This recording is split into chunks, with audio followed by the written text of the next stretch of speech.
Wabarakatuh. Alhamdulillahirabbil alamin wa bihi nasta'in ala umurid dunya waddin. Wassalatu wassalamu ala asrofil anbiya'i wal mursalin wa ala alihi wa sahbihi wa sallim ajma'in amma ba'du. Bapak Ibu yang kami hormati, syukur alhamdulillah di pagi hari ini kita bisa hadir dalam acara kajian duha yang diselenggarakan tiap minggu sekali. Mudah-mudahan kehadiran kita di pagi ini diterima sebagai amal soleh di sisi Allah Subhanahu wa taala.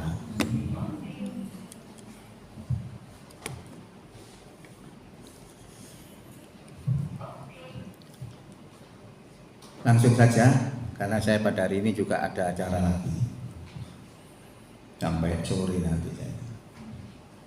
Kita meneruskan makna mendalam di balik setiap ritual haji. Itu maksudnya apa? Maksudnya bahwa dalam ritual manasik haji itu mengandung filosofi yang mendalam dari keluarga Nabi Ibrahim yang dapat diambil pelajarannya agar kita termotivasi untuk meningkatkan keimanan kita. Kira-kira gitu maksudnya judul ini. Jadi di balik ritual haji itu ada filosofi yang mendalam. Lah yang filosofi ini kita ambil pelajarannya. Saya kalau bicara masalah haji ya sudah tidak ada masalah sebenarnya, karena saya juga memiliki sertifikat pembimbing haji profesional. Saya mengikuti tahun 2024 nih. Bayari murah 6 juta. Orang membayar. Nah, kalau pengen yang biji ini.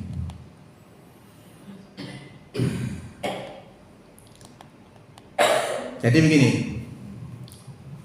Kita singkat saja. Coba kita ambil substansinya saja. Melakukan haji itu sebenarnya 3 kali. Pertama Pertama umroh. Yang kedua haji, yang ketiga ziarah. Jadi orang pergi haji yang cuma itu 3 itu dilakukan. Loh kok suwe 40 dino? Sebenarnya enggak 40 hari, 5 hari. Jadi tanggal 9 Dzulhijjah, 10, 11, 12. Berapa sudah bisa pulang? Terus 13 kalau mau. Jadi antara 4 sampai 5. Nah, karena orangnya banyak sehingga bergiliran. Kalau datang dahuluan waktu haji masih lama, ya dia bisa ziarah. Ziarah dulu, kemudian sambil menunggu waktu itu dia melakukan apa-apa. Kalau yang datangnya berikutnya, misalnya gelombang kedua, karena sudah dekat dengan hari ya, tidak pakai mana-mana, nunggu aja. Nah, biasanya gelombang pertama itu langsung ke Madinah. Kalau yang gelombang kedua tidak, karena sudah dekat dengan waktu haji. Hanya gitu aja. Nanti balik nanti yang gelombang 2, ziarahnya berikutnya. Nah, gelombang pertama setelah selesai pulang. Ya hanya itu aja. Putar-putar waktunya selama 5 hari. Makanya ada haji reguler, ada haji haji khusus, ada haji mufrodat dan sebagainya.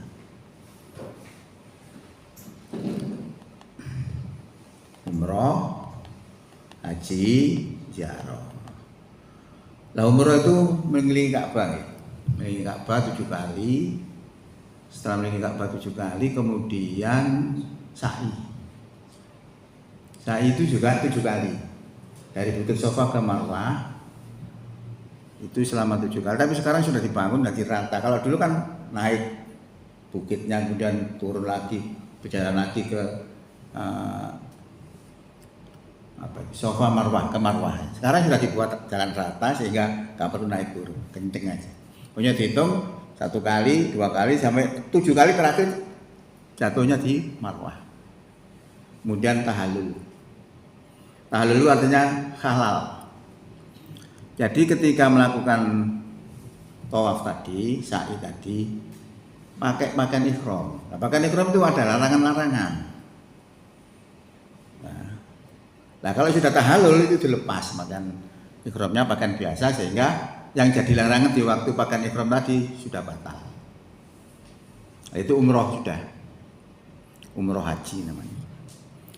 Nah, kemudian hajinya itu, nah kemudian filosofinya ya. Filosofinya itu ketika istri Ibrahim itu ditinggal di padang pasir, anak-anak bareng budal karo anake karo bojone karo apa Ismail dengan istri dengan Hajar ya, sampai Ibrahim melaku tiba-tiba di tengah padang pasir ditinggal. Wong wedok ditinggal ijen mbak anak cilik ya bengong-bengong ya. Kadireken mbak Ibrahim. Paling terakhir, wahai Ibrahim, apakah ini perintah Allah? Baru Ibrahim mandek noleh. Betul ini perintah Allah. Kalau memang ini perintah Allah, maka Allah tidak akan mensia-siakan saya. Nah, akhirnya menunggu-nunggu kalau ada orang lewat, terus dia naik turun gunung itu tadi. Dilihat barangkali ada orang-orang lewat, nggak ada. Sampai 7 kali. Jadi di situ ada batasan bahasa, ada lampu hijau, ada lampu itu ada batasan. Untuk kalau itu di lampu hijau itu lari-lari kecil. Biasanya baca itu Inna sofa wal marwata min sa'airillah. Faman hajjal baita awit tamaro fala junaka alaihi ayyat tawafa fihima. Diwapel. Padahal kebenaran haji ini tahun 1996. Diwapel. Nah, ini kurang lebih seperti itu. Nah, kemudian ke pondokan, lalu menunggu waktu haji tanggal 9. Nah, tanggal 9 itu berangkatnya tanggal 8. Tanggal 8 malam sudah berangkat ke kemana? Arafah. Karena Arafah itu puncak ibadah haji. Orang sakit kalau walaupun dia sakit kalau tidak ke Arafah tidak sah hajinya. Maka walaupun sakit dibawa oleh ambulan itu ke Arafah itu. Nah, di sana melakukan wukuf di Arafah, ya, mendekatkan kepada Allah, berzikir, berdoa macam-macam. Waktunya sampai tergelincir dari tergelincir matahari sampai maghrib. Ya. Nah, setelah maghrib keluar dari Musdalifah, dari mana tadi? Wukuf tadi Arafah. Terus ke Musdalifah. Nah, Musdalifah itu di sana mabit. Mabit itu nginep nih. Nginep berapa lama terserah, pokoknya berada di sana. Nah, ada apa pekerjaan di sana? Salah satunya adalah mencari kerikil. Untuk apa kerikil? Untuk melempar jumroh di Mina. Karena setelah dari Musdalifah pergi ke Mina. Nah, sekarang ini masalahnya kalau di Musdalifah itu tempatnya itu dibangun toilet itu banyak sekali. Karena sering kasus masalah toilet itu kurang. Akhirnya Musdalifah yang tempatnya tadi seperti itu, kalau dipotong dengan toilet seperti itu, maka menjadi kecil. Sementara zamannya tambah banyak. Sehingga telah pernah terjadi tahun 2023 itu 20.000 jamaah Indonesia jam 2 siang masih berada di Musdalifah. Padahal malam itu harus pergi ke Mina. Nah, akhirnya entah gimana itu hajinya itu, murat-marit karo-karo. Maka muncullah hukum murur. Hukum murur itu hukum yang sebenarnya mabit, tapi boleh hanya lewat saja. Nah, itu yang berlaku untuk orang-orang tua, orang sakit dan sebagainya, boleh lewat saja. Untuk mengurangi kepadatan. Jadi pergi haji itu sebenarnya soro-soro seneng gitu. Ya, kalau tidak dibekali dengan iman bisa nangis.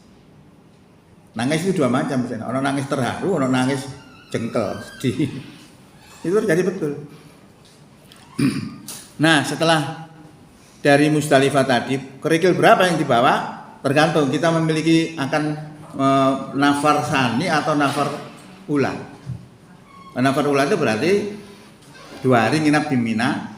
Kalau nafar sani 3 hari nginap di Mina. Nah, pertama masuk ke Mina, Yang dilempar itu adalah jumroh akobah.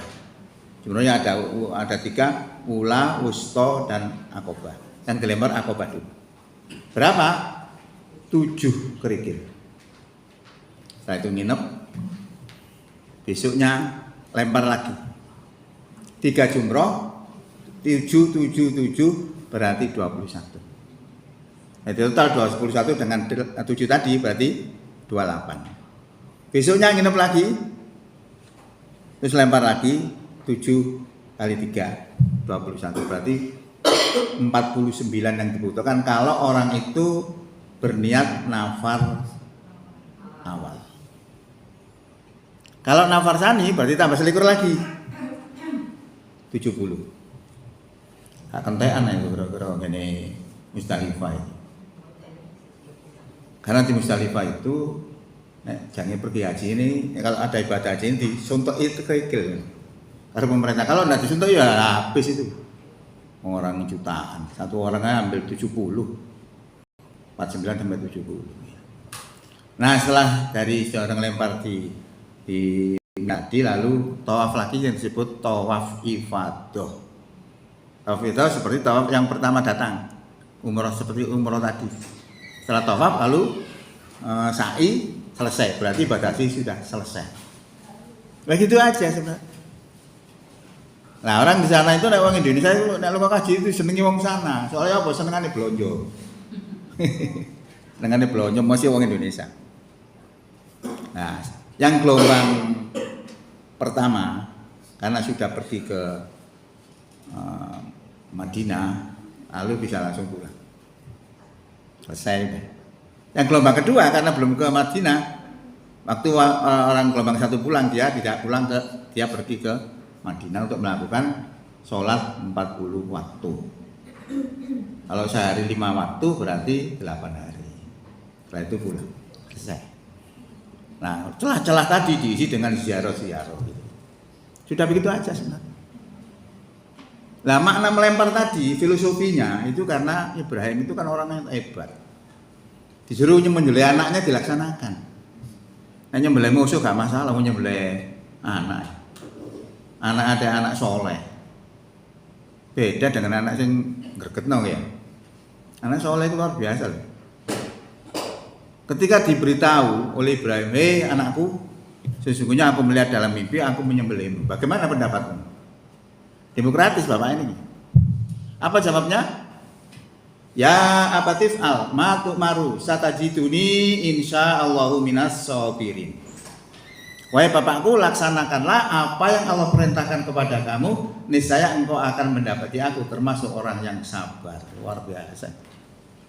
Ini kira-kira nek duduk anak Ibrahim ya wis bapake Pak wis tuwek. Awak dhewe iki nom butuh macam-macam. Bapak wis tuwek, bapak dhisik. Kira-kira ngoten nggih. Ismail seperti itu. Nah, jadi kalau kita lihat di sini pelajaran yang dapat kita ambil. Sak keluarga orang taat semua. Bapak nih, yang disebut Ibrahim tadi rela anaknya disembelih. Anaknya rela kehilangan nyawanya. Istrinya rela ditinggal padang pasir yang tandus. Bayangkan. Nah, ini kita ambil substansinya. Kok iso taat seperti itu karena apa? Nah, ini pelajarannya di sini pada hari ini. Kita teruskan dulu kita anunya. Jadi mereka dulu iki gak apa-apa ya sini. Oke, kata ini ayat-ayatnya.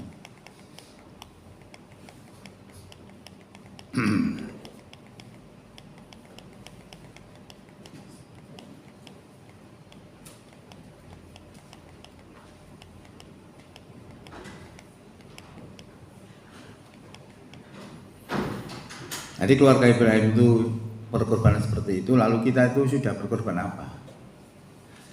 Iya, ini tes-tesan kita. Kita suruh korban kambingnya belum tentu mau. Aduh, sampai keluarga Ibrahim ya. Nah itu. Pelajaran yang dapat kita ambil, kita mencoba untuk menyelidiki apa rahasianya keluarga Ibrahim tersebut mampu melaksanakan perintah Allah yang teramat berat. Satu, karena imannya kuat. Udah pasti itu. Karena pondasi landasan kalau kita mau bangun mesti harus yang digarap apa? Pondasinya dulu. Makanya perjuangan Nabi ketika membangun Islam yang digarap apa? Akidahnya dulu. Keimanannya dulu. Sampai berapa tahun itu di Mekah itu sing digarap cuma itu aja. Baru setelah ke Madinah muncul syariat-syariat macam-macam. Karena dibangun akidahnya. Nah, dalam bahasa agama disebut iman. Lalu nomor 2, cintanya kepada Allah itu melebihi segala-galanya. Ini sing abot. Siapa bisa mencintai Allah lebih dari segala-galanya akan dapat merasakan lezatnya iman. Kenapa kita dalam beragama tidak pernah merasa apa-apa? Ya karena kecintaan kita kepada Allah itu masih kalah dengan cintanya kepada dunia. Itu rahasianya. Nomor 3, levelnya imannya berada pada level ainul yakin. Ya 3 ini sudah. Rahasianya ini kita cari. Kita pelajari kemudian kita transfer kepada diri kita supaya kita seimbang. Karena apa sih? Kita bicara iman itu penting karena iman yang akan masuk surga nanti itu bukan golongan, bukan partai, bukan macam-macam. Bukan partai A, B, C, D, E, F, G, H, I, Y, K, L, M, N dan seterusnya, itu bukan. Allah mengatakan yang akan masuk surga nanti orang iman dan takwa. Iman, amal soleh, takwa. Disebutkan dalam Quran surat Kahfi. Innalladzina amanu wa amilus solihati kanat lahum jannatul firdausi nuzula khalidina fiha la yukhaffafu anhumul Innalladzina amanu wa amilus solihati kanat lahum jannatul firdausi nuzula. Sak temene wong-wong kang iman lan tumindak bagus kanat lahum ono dheweke kabeh iku jannatul firdaus. Masuk surga firdaus nuzulan tempat tinggalnya. Nah, itu salah satu ayat yang menunjukkan bahwa yang masuk surga nanti orang iman dan amal soleh. Nah, orang yang masuk surga juga terkait dengan orang takwa disebutkan dalam Quran surat 3 ayat 133, wasari'u cepet-cepet sira kabeh ila magfiratin marang pengampunan mirabbikum pangeranmu. Wa jannatin lan cepet-cepet sira kabeh marang swarga arduhas samawati wal ard sing luase sak luase langit lan bumi uiddat lil muttaqin disediakan untuk orang yang takwa.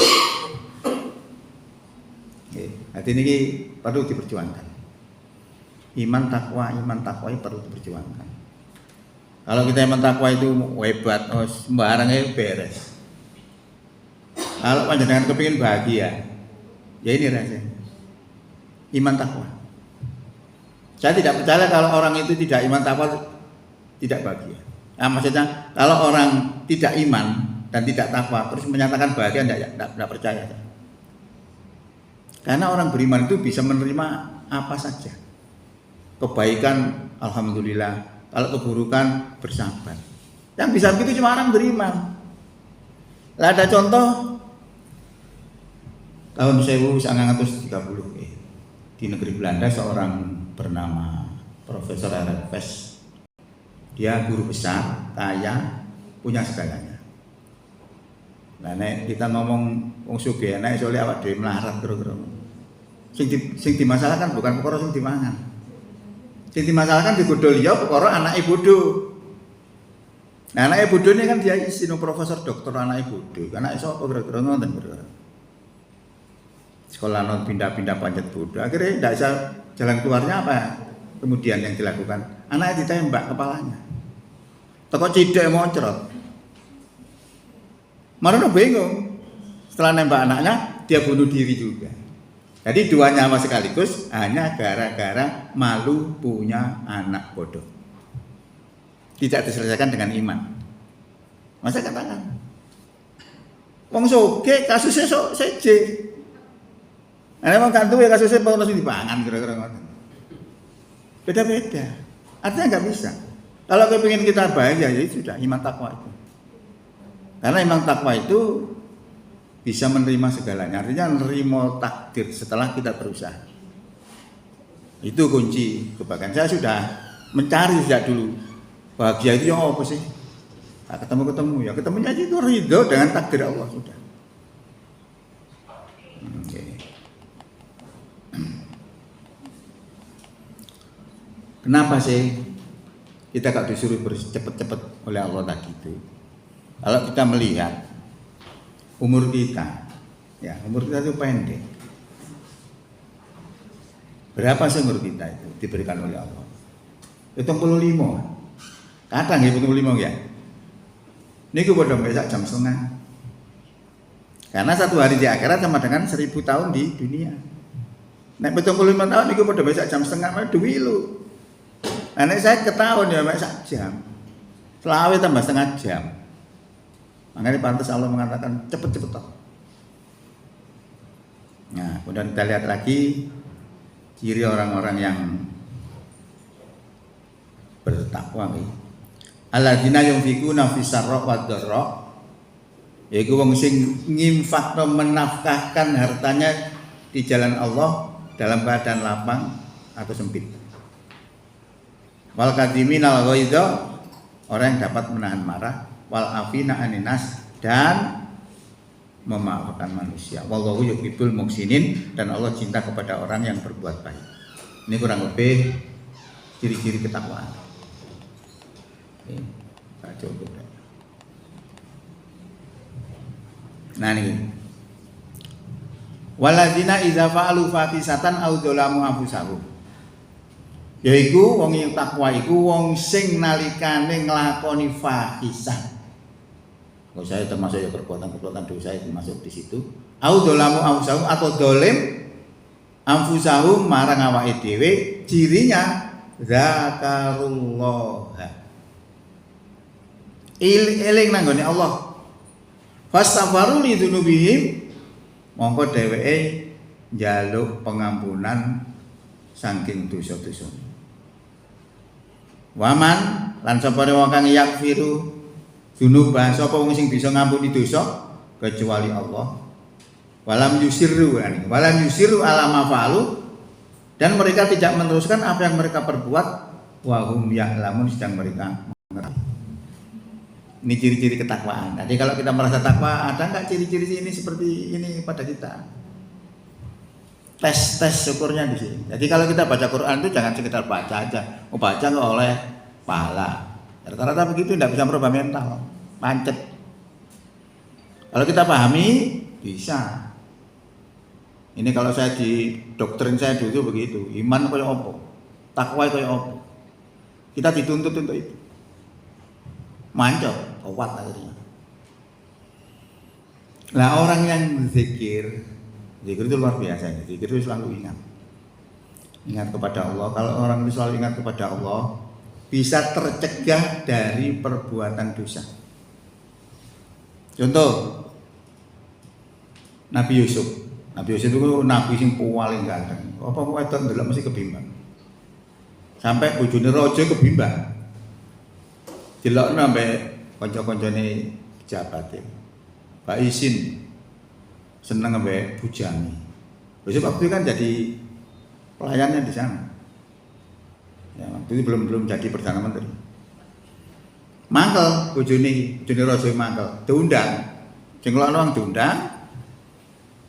Terus Yusuf dikon-kono apa suguhan. Waktu itu ibu-ibu disuguhi buah. Tiris. Baru Nabi Yusuf terpesona. Sing tiris tangane gak kerasa. Luar biasa gitu. Lah niku akhirnya disenengi bojone raja, ya pantes bojone raja seneng saking ganteng. Diatur oleh bojone raja iki masuk kamar berduaan. Terjadi. Bojone raja kepingin melakukan sesuatu yang dilarang oleh Allah. Tapi karena Yusuf itu zikir, iman dan zikir. Kalau iman itu berarti mengenal Allah juga, yang disebut ma'rifatullah, mengenal bahwa Allah itu melihat dirinya. Nggak mau Yusuf lari. Bareng lari tuh mek bojone raja wae. Kecekel klambine dibuatak suweh sing mburi. Bareng pintu kamar dibuka, ngarepe wis ana raja. Bojone malih ilat iki lho Pak, cara basa ngene iki lho Pak, ora Yusuf kurang ajar ya jangan memperkosa saya. Akhirnya jadi ribut, terus disidang. Ternyata setelah disidang Yusuf tidak bersalah dengan bukti apa? Pakaiannya sobek belakang. Berarti cerita Yusuf bener masuk akal. Seandainya ceritanya ngono mang tapi sing sobek bagian depan Yusuf memperkosa. Akhirnya apa yang terjadi? Yusuf tetap di penjara walaupun benar. Kenapa? Untuk menutupi aibnya kerajaan. Jadi ketidakadilan itu sejak dulu sudah ada sampai sekarang. Kalau sekarang itu ketua-ketua partai banyak korupsi. Karena kepen kata jeblosnya penjara kan manut aku. Itu yang terjadi. Tidak pernah ada keadilan. Kalau Rasulullah bagaimana keadilan Rasulullah? Rasulullah mengatakan bahwa beliau dalam menegakkan keadilan tidak pandang bulu. Sekiranya yang melakukan tindak pidana tadi adalah keluarganya, anaknya atau istrinya, akan dieksekusi. Rasulullah pernah mengatakan begini, seandainya putriku Fatimah mencuri, la qata'tu yadaha, sungguh aku potong tangannya. Nah, sebenarnya orang-orang yang melakukan maulud Nabi itu sebenarnya itiba itu, keadilan itu kayak apa? Tidak sekedar layaknya saja. Kalau di Mojokerto layak, simbolik, tapi kalau di Madura beda lagi, tempat lain beda lagi. Tapi substansinya apa? Orang mengenal Rasulullah itu substansinya adalah bisa mengitibai, bisa terinspirasi dari perjuangan Rasulullah. Sebenarnya begitu aja. Kembali pada ini tadi. Jadi orang itu kalau zikir itu luar biasa. Kalau zikir itu seperti kocok dilap tiap hari. Hilang. Lalu lama-lama hati itu menjadi hidup. Nah, kalau orang itu hatinya hidup, maka orang itu tidak mudah terkontaminasi oleh hal-hal yang negatif. Jadi ibarat hati yang hidup itu seperti ikan di lautan, sakmene kedenis. Berada di lautan asin.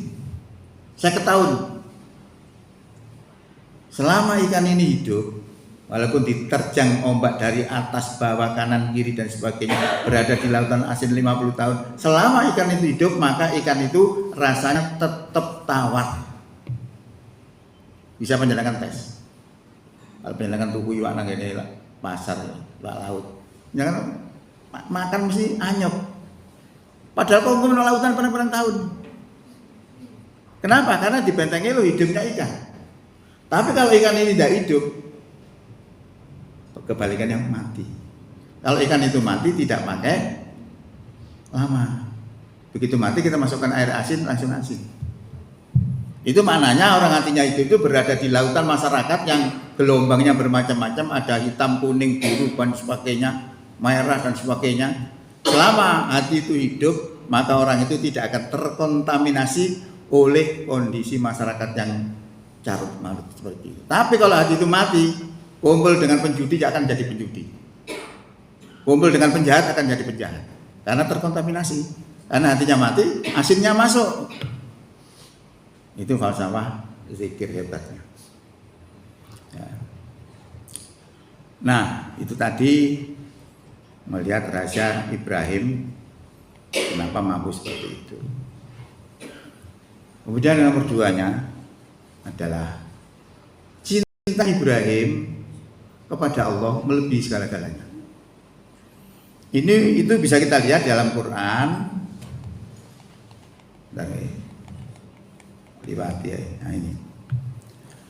Qul in kana aba'ukum wa abna'ukum wa ikhwanukum wa azwajukum wa ashiratukum wa amwalun iqtaraftumuha wa tijaratun taksawna kasada wa masakinu tardawunaha. Mana nih kan? Kul diperintah Nabi Muhammad dikongkon ngomong tentang kita kabeh.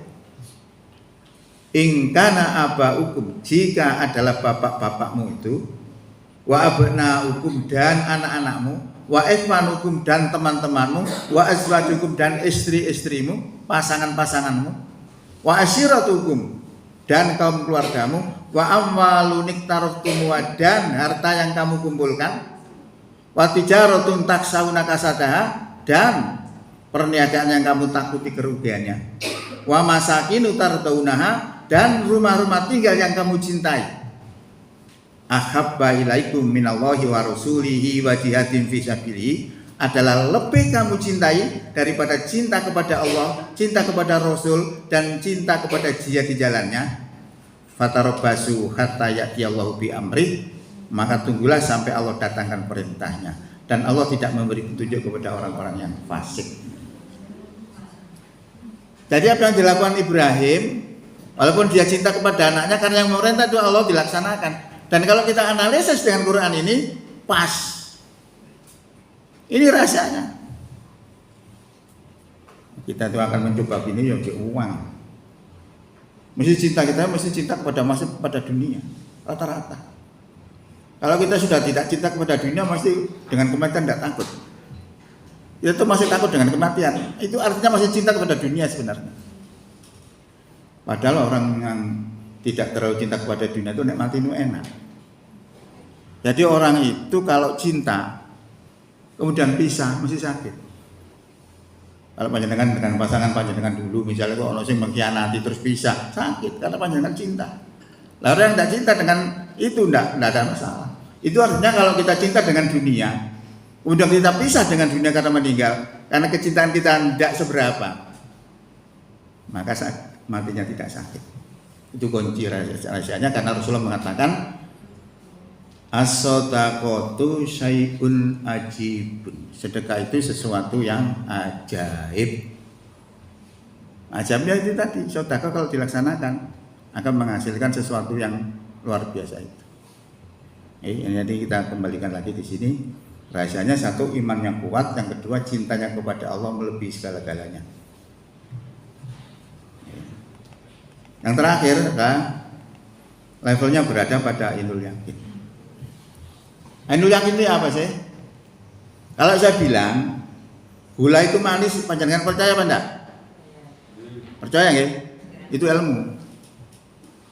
Nek panjenengan belum merasakan bahwa gula itu manis, belum panjenengan rasakan dengan lidah, itu tidak sama dengan orang yang merasakan gula itu dengan lidahnya.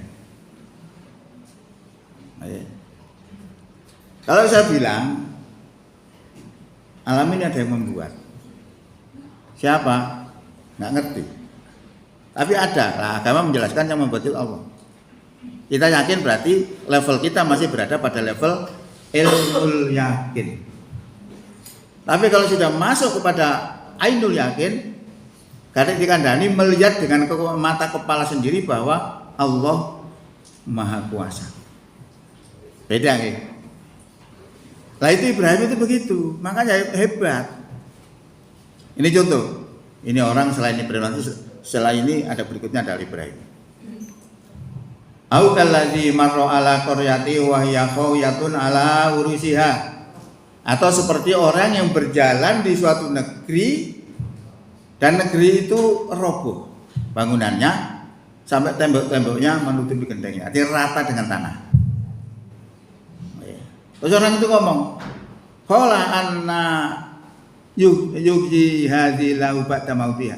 Bagaimana Allah menghidupkan negeri yang sudah mati ini? Lalu fa amatahu Allahu mi'ata amin, lalu Allah mematikan orang itu selama 100 tahun. Suma ba'asahu, setelah 100 tahun dibangkitkan. Setelah mati 100 tahun diuripno maneh. Lalu Allah berfirman, qala kam labista. Berapa lama kamu tinggal di situ? Orang yang dihidupkan tadi itu menjawab, qala labistu yauman au ba'da yaum. Aku tinggal di sini sehari atau setengah hari.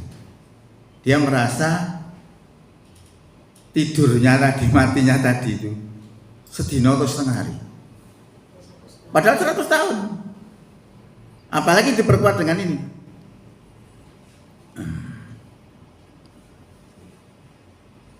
Fandur mongko meratekno sira ila ta'amika marang pangananmu, wasarupika lan marang ngombe, lam yatasana tidak berubah.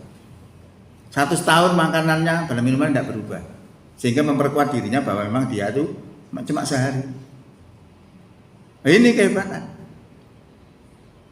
100 tahun gak mampu ada kadang sore sore mampu. Ini 100 tahun foto. Lam yatasana tidak berubah. Nanti mang.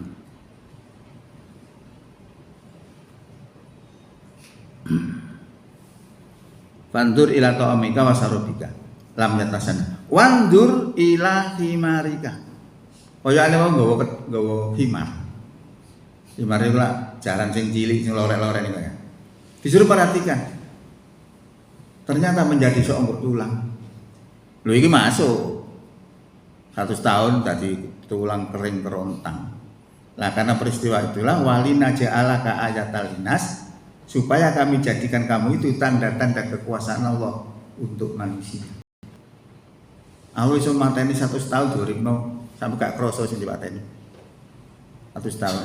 Lah antara yang ditinggal tadi makanan dan minuman yang butuh tapi himare sudah menjadi tulang belulang. Wandur ila himarika walina sudah. Wandur ilal idomi, maka perhatikanlah tulang-tulang belulang itu. Kaifanun sizuha, bagaimana kamu menyusunnya? Disusun, ditoto mana mbak Allah itu, didelok mbak wong niku. Ketok.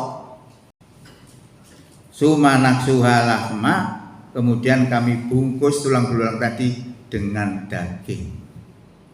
Jadi artinya tulang belulang tadi dihidupkan lagi oleh Allah, dilihat oleh orang itu tadi. Falamma tabayyana lahu maka tatkala jelas kanggone dheweke, kala dia ngomong, "A'lamu aku ngerti annallaha ala kulli syai'in qadir." Satemene Allah itu Maha Kuasa atas segala sesuatu. Lah orang itu yang melihat kekuasaan Allah, dilihat dengan mata kepalanya sendiri, dengan saya beritahu bahwa Allah itu Maha Kuasa, itu akan lebih hebat yang melihat dengan mata kepala sendiri. Itulah namanya ainul yakin. Nah Ibrahim itu bisa seperti itu. Ini tapi itu Ibrahim. Ini sing khusus Ibrahim niki. Wa'id qala Ibrahim, lan iling tatkala Ibrahim ngucap, Robbi do pangeran kula arini mugi panjenengan nduduhaken kula kaifatu fil mauta, kados pundi panjenengan nggesangaken tiyang mati niku. Nabi lho takon ngoten. Nabi pilihane Allah, pemane awak dhewe. Nabi lho takon yo apa Allah itu menghidupkan orang mati. Ternyata begini. Ibrahim itu berdakwah kepada Raja Namrud bahwa diterangkan bahwa Tuhan itu zat yang menghidupkan dan mematikan. Dijawab ya Namrud, masa aku ya iso. Kau ini narapidana, tak patenani, mati. Tak jarno urip. Mengganggu di pikiran Ibrahim. Ada Allah tadi seperti itu. Maka Allah katakan, "Qala awalam tu'min."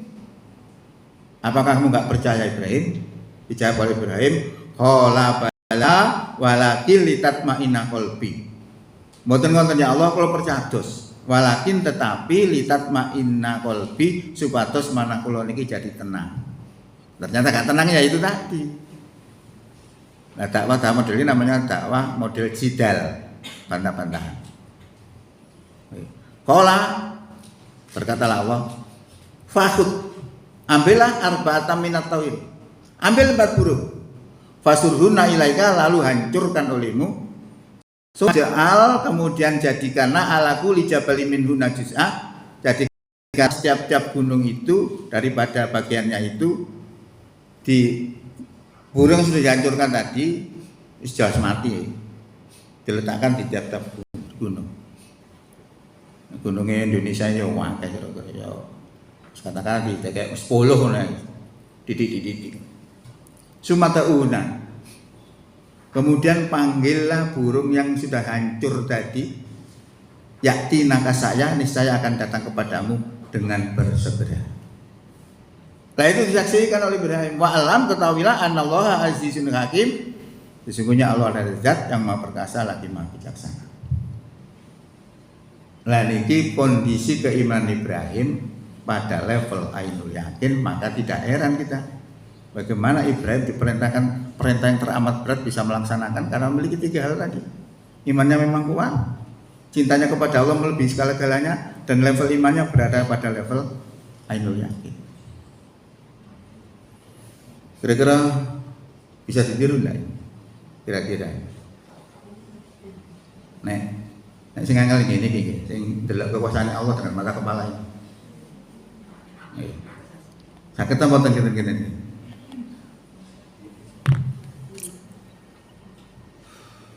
Sebenarnya bisa. Kita itu bisa melihat kekuasaan Allah dengan di dunia ini. Panjenengan kan dapat informasi bahwa nanti kita akan dihidupkan lagi setelah mati. Percaya enggak panjenengan? Coba buktikan secara ilmiah.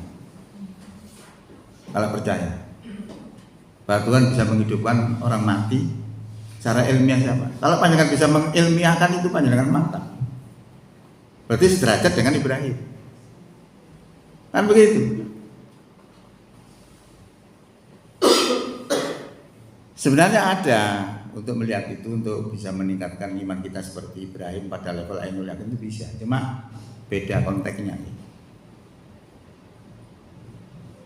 Sekarang kita ngomong pembuahan. Pembuahan dulu nanti kita nyambung dengan itu. Pembuahan itu adalah terjadi dari sperma dan sel telur.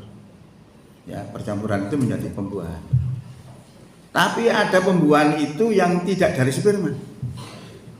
Dari apa? Sel tubuh. Sel tubuh ini diambil dari orang yang sudah mati atau makhluk yang sudah mati ataupun masih hidup, lalu disenyawakan dengan sel telur menjadi pembuahan. Nah, ini sebenarnya juga bisa untuk menjawab tuduhan ibunya Nabi Isa itu katanya berzina ya, karena meteng kok gak duwe bapak, gak duwe bojo. Karena asumsi kita nek kapane wong meteng mesti ada hubungan. Bertemunya sperma dengan sel telur. Nah, kalau yang terjadi tidak seperti itu, apa enggak bisa hamil? Bisa. Nah, itu tadi sel tubuh itu disebut cloning. Jadi cloning itu diambil orang sel tubuh dari makhluk yang sudah mati disenyamakan dengan sel telur. Terjadi pembuahan lalu ditransfer ke dalam vagina lalu berkembang menjadi janin. Lahirnya sama dan sebangun dengan makhluk yang sudah mati tadi.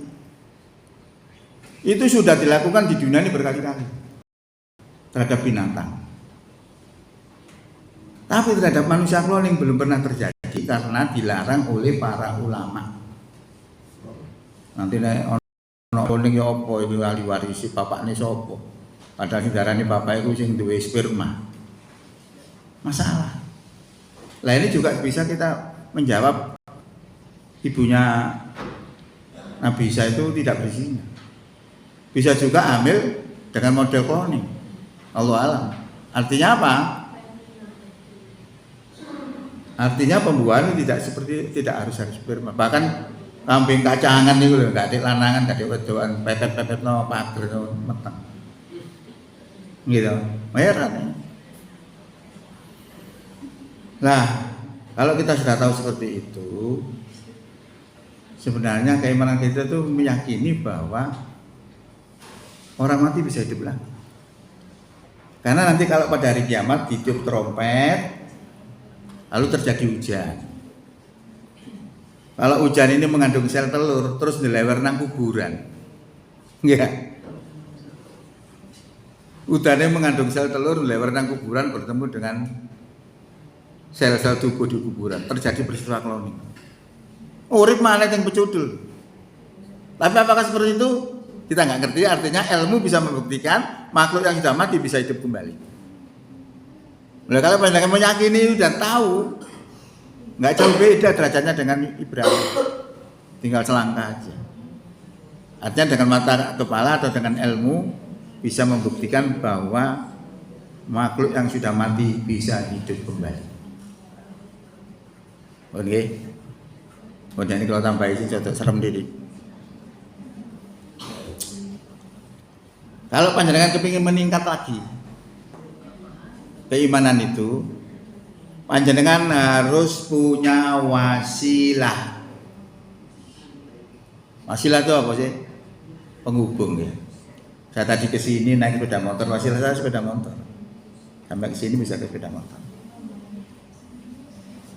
Lah wasilah ini penting. Panjenengan tahu peristiwa Isra Mi'raj Nabi kita Muhammad. Nabi kita Muhammad itu sakti loh. Kok sakti? Lah melakukan menembus 7 langit sampai kembali lagi ke dunia. Waktunya sekitar 6 sampai 8 jam. Padahal secara ilmiah, secara teoritis, satu langit saja untuk menembus dalam perjalanan itu berjuta-juta tahun. Dengan kecepatan paling tinggi. Sekarang paling tinggi kecepatan cahaya. Kecepatan cahaya paling tinggi itu sekarang 300.000 per detik. Nah, per menit dikalikan 60. Nah, hasilnya kalau kita kepingin tahu per jam dikalikan 60 lagi. Pernah saya hitung itu satu kecepatan cahaya itu 1 jam itu 1.080.000.000 kilometer per jam. Itu harus berjuta-juta tahun. Nah, Nabi cuma PP 8 kilo. Gak sakti apa sih? Sakti Nabi itu. Kenapa? Karena dia punya wasilah.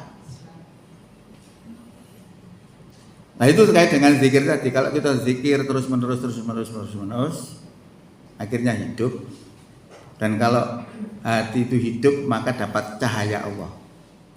Kalau orang dapat cahaya Allah, kata Rasulullah mengatakan begini: Innan nurra idza dakhalal qalba in fasakawan saroka. Jika nur Allah itu masuk ke dalam dada, maka hati itu menjadi tenang dan lapang. Para sahabat bertanya, apakah itu ada tandanya ya Rasulullah? Jawab oleh Nabi, at-tajafa antaril ghurur wal inabati ila daril khulq wal istidadu lil mauti qabla nuzulul maut.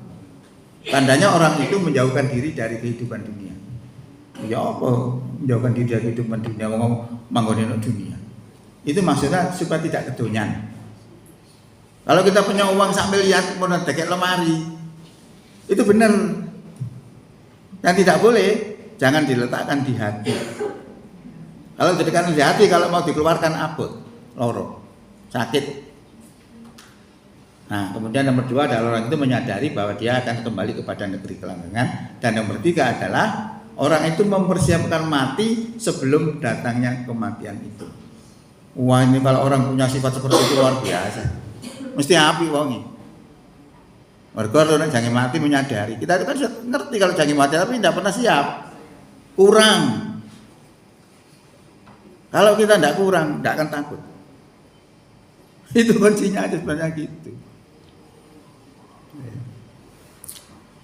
Nah, nur Allah itu digambarkan oleh Allah dalam Quran begini. Allahu nurus samawati wal ardh. Allah itu pemberi cahaya langit dan bumi. Masalu nurihi, perumpamaan cahayanya kamiskatin fiha misbah, seperti sebuah lubang yang tidak tembus. Al misbahu fi saja, yang di dalam lubang tak tembus itu ada pelita. Dan pelita itu di dalam kaca. Kaca itu seperti bintang yang gemerlapan. Yuqadu dinyalakan min sajaratim mubarakatin zaitunati lasartiyati walagharibiyah, yang dinyalakan dari pohon zaitun yang diberkahi, tidak tumbuh sesuatu pun di sebelah timurnya dan tidak tumbuh sesuatu pun di sebelah baratnya. Artinya pohon sakis karena penghalangi Jawa Tengah ini. Beda kalau kita punya tanaman di burinoma, biasanya ndelunting dawa karena sinar matahari gak bisa masuk enak. Nah ini enggak ada yang terhalang. Yakatu zaituha, hampir saja minyaknya tadi, yudhi'u menyinari walau lam tamsa sunar, walaupun tidak tersentuh oleh api. Nurun ala nurin, cahaya di atas cahaya. Yahdilahu linurihi, Allah memberi petunjuk kepada cahayanya tadi, mayyasa, kepada siapa yang Allah kehendaki. Ya, nur ini dibimbing oleh Allah kepada siapa yang dikehendaki. Siapa yang dikehendaki? Ahli zikir. Nah waktu itu jatuh pilihannya kepada Nabi kita Muhammad. Makanya Nabi Muhammad itu waktu Isra Mi'raj bukan berangkat sendiri, tapi diberangkatkan dengan nurullah ini. Subhanalladzi asra bi abdi. Maha suci Allah yang telah diperjalankan atau memperjalankan. Allah memperjalankan bi abdi hambanya. Berarti kalau kita bilang hamba, jasad dan ruh. Oke. Berangkat kan karena naik ini. Orang mengatakan buruk itu apa? Jangan kilat. Jadi kendaraan laksana kilat. Itu naiknya seperti itu. Nah, maka ketika pergi ke Sidratul Muntaha, karena dia naik ini tadi. Kalau dia tidak naik, tidak bisa. Lah logikanya, kalau zat yang sama itu akan bisa bertemu dengan zat sama. Lah, nurun ala nurin ini adalah zat nur dari Allah. Zatnya sama.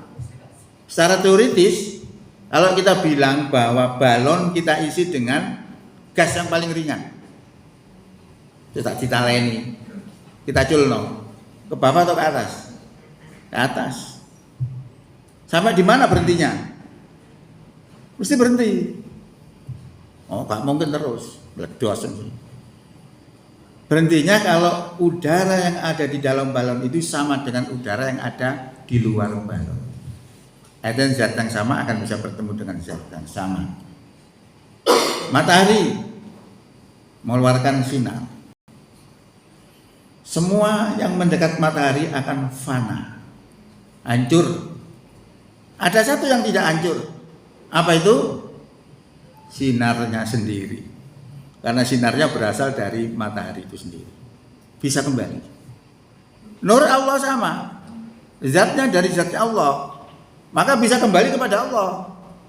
Kalau Rasulullah berangkat sendiri nggak akan bisa, hancur tubuhnya. Ini rahasianya. Makanya Rasulullah sampai mampu seperti itu karena dibekali dengan itu. Iman ditambah dengan nurullah ini. Akhirnya hebat. Ya. Nah ini yang perlu kita pahami supaya kita bisa mendapatkan itu sebenarnya. Aliti kita berzikir yo angel. Kaitan tok nyerotong-nyerotong marene pes. Males maneh. Padha karo wis tuweke ning ngapal Al-Qur'an Allah pisan pindhem bareng nglundung maneh. Apa? Ini harus dilatih semua. Niki nek diterapkan betul akan menjadi luar biasa. Nah, peristiwa yang gawokno ngenten iki tidak ceritanya Nabi Muhammad saja, ada cerita lain. Artinya orang itu kalau punya wasilah sakti pasti. Ini contoh terjadi di zamannya Nabi Sulaiman. Ya, Nabi Sulaiman itu anak buahnya bangsa jin, bangsa menungso. Pada waktu itu berdakwah kepada Ratu Bilqis. Ratu Bilqis ini rupanya terusik juga ya, ingin ngelabrak atau ingin menyerah kepada Sulaiman. Lalu Sulaiman ini bilang kepada pembesar-pembesarnya, siapa yang bisa mendatangkan singgasananya Ratu Bilqis sebelum Bilqis datang ke tempat kita? Ngacung bangsa jin, ifrit. Kula Nabi sanggup mendatangkan singgasana sak derenge panjenengan ngadeg saking lungguh. Sak derenge ngadeg kok lungguh. Dawilu katanya. Sesungguhnya aku orang yang dapat dipercaya dan kuat. Dia bilang gitu. Orang mana yang ngacung? Menungso. Menungso ini ahli agama. Ngerti kitab. Dia ngomong sanggup mendatangkan singgasannya Ratu Bilqis sebelum panjenengan kedip. Wetan mana itu? Akhirnya betul datang. Sadurunge kedip. Sing ngambil siapa? Manusia. Bisa loh ini. Allah yang menceritakan. Berarti Allah kalau berkehendak diberi kesaktian, yo apa susahnya? Kun fayakun, jadilah. Karena kedekatan dengan Allah. Nah, makanya orang dekat dengan Allah mempunyai kelebihan itu namanya maunah. Ada yang jaluk toko jin yo jenenge sihir kan begitu. Ya. Itu ada peristiwa seperti itu yang kita itu dengan yang hal seperti itu bisa kita jadikan pelajaran. Oh, itu sekeliwatan. Oh, sudah 8:30 ya. Pun nggih. Jadi apa yang kami sampaikan ini mengambil pelajaran dari peristiwa haji tadi itu. Kita ambil bagaimana peran pelaku ibadah haji sehingga menjadi manasik haji tadi dari keluarga Ibrahim. Kenapa Ibrahim mampu melaksanakan perintah yang teramat berat itu? Dikarenakan mempunyai 3 hal tadi: iman yang kuat, cintanya kepada Allah melebihi segala-galanya, dan level imannya berada pada level ainiyah. Dan itu kalau kita mau menempuh itu bisa, walaupun tidak setinggi Ibrahim. Itu jadi cloning tadi. Jadi ini yang bisa kami sampaikan, mudah-mudahan manfaat. Bila taufik wal hidayah. Wassalamualaikum warahmatullahi wabarakatuh.